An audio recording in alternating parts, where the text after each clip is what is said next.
Hello मुंहिंजी मखणी मिठा हैदराबाद में मोटी आयो आहियां। हाँ मोटी आयो आहियां। मुंहिंजे लाइ का गिफ्ट वठी आयो आहियां न। तोखे छड़ो गिफ्टनि जी लॻल आहे। असांखां पुछई हैदराबाद छा तादी थी आहे मूंसां। छा त मिठा? अरे मखणी बिछनी एॾा आरामी खीसो मुंहिंजो कपे आहे। सभु पैसा कढी विया रे। कीअं वरी जानी? हैदराबाद होटल ते वेठो मानी खावां पियो सॼो खीसो कपे आहे। रुपयो बि न बचियो। पोइ हैदराबाद जे हिकु हिकु दुकान ते हिकु हिकु होटल ते वञी पिनियो आहे। भाऊ मूंखे पैसा ॾियो, मूंखे देरकी वञिणो आहे। कंहिं बि रुपयो न ॾिनो।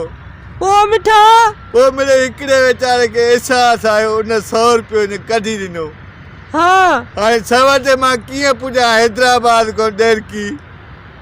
1000 रुपयो किरायो आहे, तोखे पाण ई ख़बर आहे। हाँ मिठा हाँ। पोइ मखणी सोचे सोचे हिकिड़ो आइडियो आयो मूंखे दिमाग़ में। वो कीअं मिठा? उतो 100 रुपए जा वरितमि सुरमा। हाँ। 20 रुपए पुड़ी मिली, 5 पुड़ियूं वरितमि सुरमनि जूं। वो कीअं विकिणई? पोइ वरी कोच ते चढ़ियमि। कोच ते चढ़ी जेकी सवारी वेठी, जेके मुसाफ़िर वेठा कि अस्सलाम वालेकुम, 5 मिंट मुंहिंजे तवजा ॾिजो, हे सुरमो भलो आहे, हेड़ो आहे। वाह टाइम दिमाग़ कयुमि।